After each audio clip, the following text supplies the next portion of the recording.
Здравствуйте. That's hello in Russian, as best I could get it from the video I just watched to make my wife laugh in the background. Today we're going to read chapter 15, An Elephant in Wayside School, of Wayside School Gets a Little Stranger by Sachar. Remember, wear a funny hat in your video, you get extra masterclass points. So, all right. Chapter 15, An Elephant in Wayside School. Where we last left off, Mrs. Jules had gone away because she was going to have a baby. Mr. Gorf came, but then he sneezed so hard his nose flew off, and Miss Mush put that in the spaghetti sauce, and he was never seen again. And Mrs. Drizzle came as the new substitute teacher, and she's been very nice, although had moments where she gets a little angry. And has a mysterious blue notebook. And the kids seem to like her, but they're a little, Dee Dee especially is a little concerned because she knows she's heard of that name somewhere before. So here's the picture that goes with it. An Elephant in Wayside School. The bell rang for recess, and the children exploded out of the building. Louis, the yard teacher, was ready with the big pile of red and green balls. Kids yelled out, "Hi, Louis," and "Over here, Louis," and he tossed the balls to them, over his shoulder, behind his back, through his legs. Dee Dee came charging out of the building. Usually by the time she got to the playground, there were no good balls left, but she could see one red ball by Louis's foot. She knocked over a kid from the 10th floor and shouted, "Hey, Lou!" Suddenly she stopped. She had just remembered where she had heard of Mrs. Drizzle. It was from Louis. He had once told her about the meanest teacher he had ever had when he was a kid. She hurried over to her friends to make sure. "Hey, Todd," she called. Todd was playing tetherball with Ron. As he turned to look at Dee Dee, the ball came around and bonked him on the head. "Do you remember when Louis told us about the meanest teacher he ever had?" asked Dee Dee. Todd shook his head. After being conked by the tetherball, he couldn't remember anything.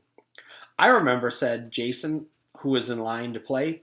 "Whenever Louis got in trouble, the teacher used to put the waste paper basket on his head." "That's right," said Jenny. "And then Louis would have to keep it there the rest of the day, and everyone would laugh at him. And then the teacher would call on him to answer questions from the blackboard, but he couldn't see the questions, so she gave him an F." "Do you remember the teacher's name?" asked Dee Dee. Her friends shook their heads. Todd couldn't even remember his own name.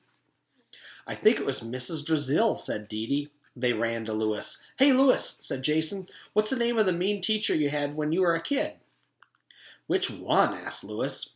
"The one who put the trash can on your head," said Jenny. Louis shuddered just thinking about her. "Mrs. Drizzle," he whispered. The kids looked at each other. "What color hair did she have?" asked Jason. "Brown," said Louis. "Why?"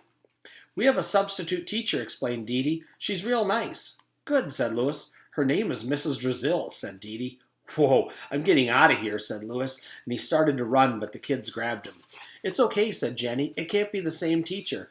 Our teacher is nice." "Her hair isn't brown," said Jason. "It's white." Louis relaxed a little bit. "You want to come up and meet her?" asked Dee Dee. "No way," said Louis.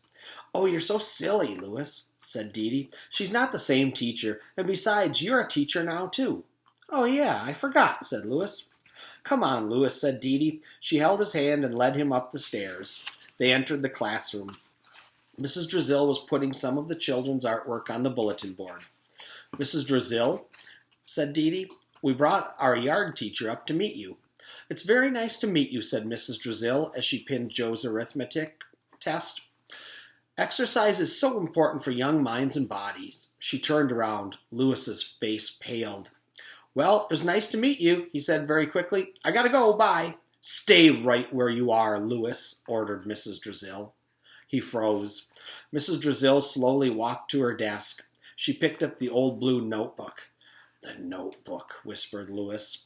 Mrs. Drizzle opened it and flipped through a few pages. "Here we are," she said. She removed a piece of paper and handed it to Louis. "Is this your homework?" she asked. Louis looked at it.